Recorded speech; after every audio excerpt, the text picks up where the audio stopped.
Well, there is so much happening in the world of tech at the moment. Most recently, speculation is continuing to circle around billionaire Elon Musk that he might not be happy with Twitter and has a few issues that need ironing out to cement his takeover deal. But will he walk away from the deal? Well, Dr. Karen Sutherland from the University of Sunshine Coast and social media expert Madeline Sklar join me now. Lovely to see you both. Thank you for joining me. Karen, will the deal go ahead? Will Musk walk away? It's the question everyone wants to know. Well, who knows? I mean, he's wanting to get information around the number of bots on the platform, which Twitter isn't being very forthcoming about. But there have been some experts basically speculating to say that maybe he's actually trying to reduce the cost of the deal because stocks in the tech industry have taken a bit of a hit on the last few days or so, and so maybe he's using it as a negotiation tactic to reduce the price. Who knows? Madeline, what happens if he does walk away? What does that mean for Twitter moving forward? Gosh, I really hate to think of what's going to happen to Twitter if he walks away. Everybody's really hoping that he's going to go through with this and do so much more with Twitter. I really hope they survive if he does walk away. It's so hard to know what's going to happen. It's almost like a soap opera. It just keeps changing from day to day, and it's sad that the stock price keeps going down. If this does not go through, I'm really concerned about the Twitter future. And I'm somebody that doesn't want to say that out loud because I'm known for helping people use Twitter to market their business.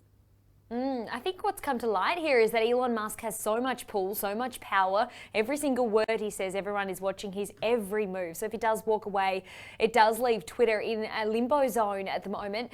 In other news, Karen, Google has been ordered to pay damages to a former Australian politician for allowing a creator to post what has been deemed, quote, relentless, racist, abusive and defamatory content. Will Google appeal the decision? I think they might. I mean, the same politician went after the actual creator, Jordan Shanks, and he had to pay about 100,000. But then, not being satisfied with that, he's actually gone after Google itself because of for YouTube allowing that content to actually be on the platform. So I think Google will, because if this happens, it's actually going to set a precedent. So they're going to have to be very careful about what they actually let onto the platform in terms of content, if they're going to be chased consistently for litigation. Let's talk about that future. What will it mean, Madeline, for, I guess, creators in the future? What kind of impact will this set? And as Karen mentioned there, what kind of precedent will this set?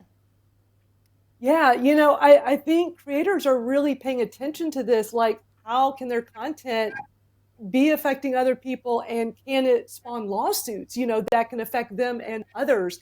I'm thinking that maybe we're getting to a place now with these tech companies where there needs to be a third party involved with some of this content, because it's always like a he said, she said. One side thinks it should be one way, another side thinks it should be the other, and everybody's always at odds with each other. So maybe we just need some way for everybody to come together through a third party to settle these issues. And finally, Karen, India is planning to impose restrictions on social media companies after their refusal to remove accounts that were spreading misinformation. A pretty bold move here from India. Absolutely, but they're well known for their quite strict social media laws. I mean, they got rid of TikTok pretty quickly as well. So so they're saying that it's basically in what social media platforms are doing are going against their citizens' rights, really. And this really was spurned from an issue late last year where they asked Twitter to take down content that they deemed as misinformation, and Twitter refused. So they said, well, in that case, let's look at this. Let's restrict all the platforms. So nothing's through yet. Yeah, again, it's very interesting times where governments are trying to really govern social media platforms. Yeah, Madeline, could that also be dangerous territory, though, when they're trying to ban social media platforms altogether? I mean, that's sort of moving into quite controlling territory.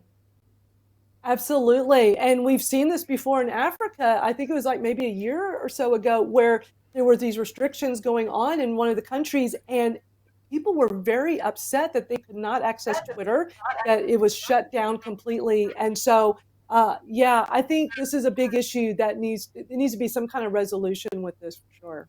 Absolutely. I mean, social media is our window to the broader world, right? I think everyone relies on it heavily from a personal point of view, but also a career point of view as well. In every aspect, there needs to be some balance there. Karen and Madeline, thank you for your time as always.